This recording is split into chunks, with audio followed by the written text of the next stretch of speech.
Gente, para tudo para ver isso aqui, que isso aqui é indignante. E quando nós estávamos lutando pelas nossas liberdades na Avenida Paulista, em todo o Brasil, erguendo a nossa voz contra a censura, eles, ministro Alexandre de Moraes, Lula, estavam fazendo piada, rindo da nossa cara, estavam tirando sarro da nossa manifestação. Olha isso aqui, eu vou mostrar para vocês, eu vou mostrar qual que é a solução, qual é o caminho, e no final eu vou falar um pouquinho sobre como foi lá o 7 de setembro. Acompanhe aqui comigo, porque isso aqui é indignante. Em churrasco de Lula, Moraes e ministros, após desfile, têm piadas sobre atos bolsonaristas. Eles estavam rindo da nossa cara. Em um clima descrito como descontraído, muito positivo, em churrasco para ministros do governo e do Supremo Tribunal Federal. Isso aqui por si só já devia ser um escândalo. A imprensa não poderia naturalizar isso, encarar com uma naturalidade. Quando é que você pode imaginar dois poderes que deveriam controlar um ao outro, especialmente um judiciário, que deveria ser técnico e não político, eles lá em convescote com os ministros da esplanada, com os ministros do governo. Gente, os ministros do Supremo, eles têm que julgar, eles têm que controlar o executivo. E eles estão lá de amigos, em churrasco em conjunto oferecido por Lula. Isso aqui nos Estados Unidos ia ser um baita escândalo. Você não vê nada parecido com isso aqui lá nos Estados Unidos. Por quê? Porque um poder tem que controlar o outro. Mas aqui não. Aqui tá tudo dominado e já vou mostrar para vocês como. Segue aqui. A manifestação virou temas de piadas no churrasco de Lula. Alexandre, já começaram as suas homenagens, ironizou um ministro de Estado, arrancando risos dos presentes. O Moraes estava de bom humor e, segundo relatos, em nenhum momento demonstrou preocupação com o ato que pedia o seu impeachment. Ninguém usou celular para acompanhar o protesto. Tudo dominado, porque o presidente, ele cooptou as casas legislativas, cooptou o presidente da Câmara, o presidente do Senado, pela distribuição das emendas parlamentares, rios de dinheiro para comprar o apoio parlamentar. Tá tudo dominado. E aí o Supremo e o Executivo, por sua vez, estão em quê? Em lua de mel. E aí a matéria fala que o Dias Toffoli ainda está com uma relação um pouco azeda com Lula. Afinal de contas, na Lava Jato, ele atuou contra os interesses do Lula em alguns momentos. Lembrem que o Dias Toffoli recentemente deu uma decisão dizendo que o caso Lula foi a maior injustiça da história do judiciário brasileiro, que a Lava Jato era um pau da arara do século XXI. Segundo os analistas, tudo com o objetivo de fortalecer o vínculo. Gente, quanto que um ministro do Supremo quer amizade com o presidente da República? Em que país do mundo que isso é aceitável? Esse convescote na alvorada evidencia uma aliança entre o STF e Lula. Lembrem que os próprios ministros do STF já falaram que eles que permitiram que Lula voltasse ao poder, mas mais, eles falaram que eles estavam em lua de mel com o governo. Essa lua de mel quase foi rompida quando o Congresso ameaçou passar aquela proposta de emenda à Constituição que retirava poderes do Supremo Tribunal Federal, especialmente de conceder liminares. Lembra aqui comigo, olha só. Fim da lua de mel. Eles ameaçaram nessa época o fim da lua de mel.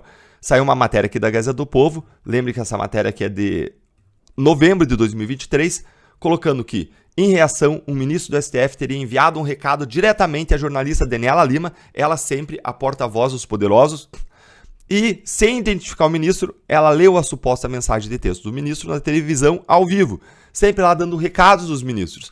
A lua de mel com o governo acabou, é uma traição, foi uma burrice, quando eles estavam avançando essa PEC que limitava os poderes do Supremo. Depois o Congresso, é claro, deu um passo atrás, restabeleceram a lua de mel, e estava tudo certo.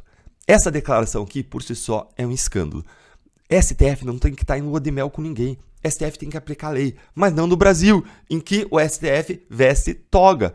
STF veste toga, mas com uma roupa de baixo de políticos. Em uma demonstração inequívoca de prestígio por parte do cerimonial da presidência, o magistrado, o ministro Alexandre de Moraes, foi alocado na primeira fileira ao lado dos chefes do poder e, diz a jornalista, aplaudido pela plateia. E aí dentro do governo, sob reserva, alguns auxiliares palacianos veem excessos na decisão do Supremo. Veja isso aqui, gente. Ou seja, o próprio governo Lula vê excessos na decisão do ministro Alexandre de Moraes. E justamente na tripartição de poderes, um poder tem que controlar o outro. Mas o que acontece aqui no Brasil é que eles são aliados. Então eles passam por cima do dever de controlar um poder ao outro para apoiar um poder ao outro, para fazer churrasquinho um poder com o outro. Isso é um absurdo. Isso torna a nossa democracia, para usar aqui as palavras do Estadão, reproduzidas pela revista OS, a nossa democracia se transforma numa ditadura ou então numa democracia iliberal. O que é uma democracia iliberal? É uma democracia que não respeita as liberdades, ela não é liberal, ela não defende os direitos fundamentais, que são violados sistematicamente pelas mãos do ministro Alexandre de Moraes. As pessoas lá estavam rindo, o Alexandre de Moraes estava rindo de tudo isso, não tá nem aí com tudo isso. E aí, o que a gente faz para mudar essa realidade? Gente, só tem uma solução, é agora a gente pressionar o Pacheco, a gente tem que colocar pressão. Lembre que pressão é força sobre área. Você lembra desse conceito de física? Se você colocar uma mesma força sobre uma grande área, você vai ter alguma pressão diluída. Agora, se você pegar a mesma força sobre uma área minúscula, como um alfinete, ele fura a pele. Por quê? Porque a área é pequena. Porque ele consegue colocar a mesma pressão sobre uma área pequena. Se eu usar a mesma força que eu usei no alfinete num cartão, não fura a minha pele. Mas se eu estivesse fazendo isso aqui, ó, com alfinete, furava a pele. Onde que a gente tem que apertar? Qual é o ponto que a gente tem que apertar? O ponto se chama Rodrigo Pacheco. Nós precisamos pressionar o Rodrigo Pacheco. Nós precisamos mostrar em Minas Gerais que Rodrigo Pacheco, se não avançar o pedido de impeachment, não vai ser reeleito. Depois a gente vai para os outros senadores cobrar quem está indeciso, etc. Mas Rodrigo Pacheco tem que botar isso para frente. Rodrigo Pacheco é responsável pelos abusos por omissão. Se ele não agir, ele é tão responsável quanto o ministro Alexandre de Moraes por todos os abusos que estão acontecendo no Brasil. Rodrigo Pacheco, tu precisa ser responsabilizado pelos crimes, pelos abusos de autoridade que estão sendo praticados pelo Supremo, se ele ficar silente, se ele ficar omisso. É ali que a gente tem que botar a pressão, para eles pararem de rir. Porque a hora que a gente conseguir pressionar e avançar a partir do Rodrigo Pacheco, quero ver se eles vão ficar fazendo piadinha, quero ver se eles vão ficar rindo na nossa cara. E não esqueça, nós precisamos encher o Senado de gente séria e corajosa